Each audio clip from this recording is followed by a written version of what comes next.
Good afternoon, everybody. Welcome back. Today I'm going to talk about another one of my paintball markers, the Palmer's Pursuit Shop Blazer, the PPS Blazer. So this is a semi-automatic pneumatic paintball marker. Basically that means it's an autococker. If you know how an autococker works, you know how a Blazer works. The difference is in the configuration. Standard autococker, or what you think of as your typical autococker, all the pneumatics sit in the front of the marker in the front block. You have your three-way valve, low pressure regulator, and ram all sitting under the barrel at the front of the marker. In this, everything is kind of integrated into the body. So on one side of the body you have the ram, on the other side of the body is the low pressure regulator, and actually internally in the middle is the three-way valve. There are a couple of advantages to this setup. It's obviously a much more compact, much cleaner configuration than a standard autococker that has all the hoses and everything out front. Also, that makes it much easier to keep clean and maintain because it's less likely to get dinged up or get gunk in there over the course of a day of play because everything is more or less internal and you don't have to worry about paint, hitting your front block or something, and that's always a mess when paint gets all in your pneumatics if you're using an autococker. This comes with a downside. Standard maintenance, disassembly, and timing is much more difficult on this marker than it is on a normal autococker configuration where everything's on the outside, it's easy to access everything. Here, it's much more difficult to access certain components and it's much harder to get the timing right once you mess it up by taking off the frame.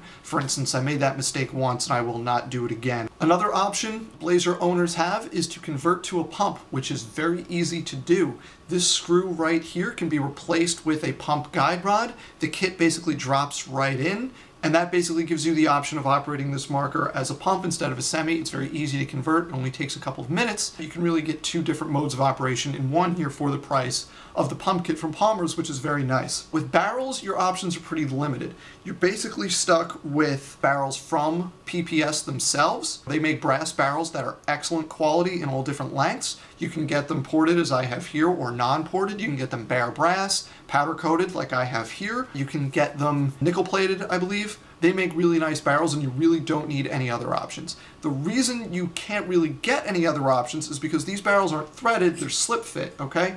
So I have this little knob here, you tighten it or loosen it and the barrel slips actually into the body of the marker and then you tighten it back down. So if you want to have a non-PPS barrel for this marker, you really have to turn down something else. One popular thing that people used to do is take the stainless steel angel threaded freak backs, turn down the threads, and then that had the back that was long enough to slip in here and you could use a freak barrel on this. So there are a few options along those lines, but not really very much. That being said, you don't need very much. The Palmer's barrels are extremely high quality. Like I said, you can get them ported or unported in a whole lot of different lengths.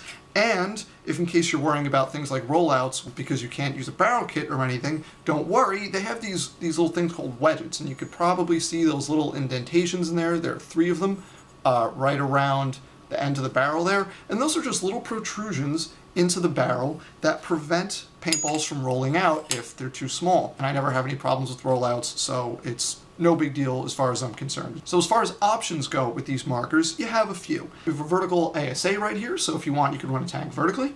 You could run a bottom line down here. They also make rear ASAs and rear air-through stocks that you can use. And here I have a single trigger 45 frame, which is very comfortable, I think.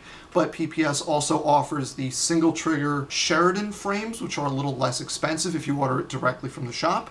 And they also offer double trigger frames for these markers. Finally, a feed neck, you can get this in right feed, left feed, or center feed. Right and left, obviously, you use standard elbows. Center feed uses a slip fit kind of neck with little nylon screws that go in there and hold your hopper in place.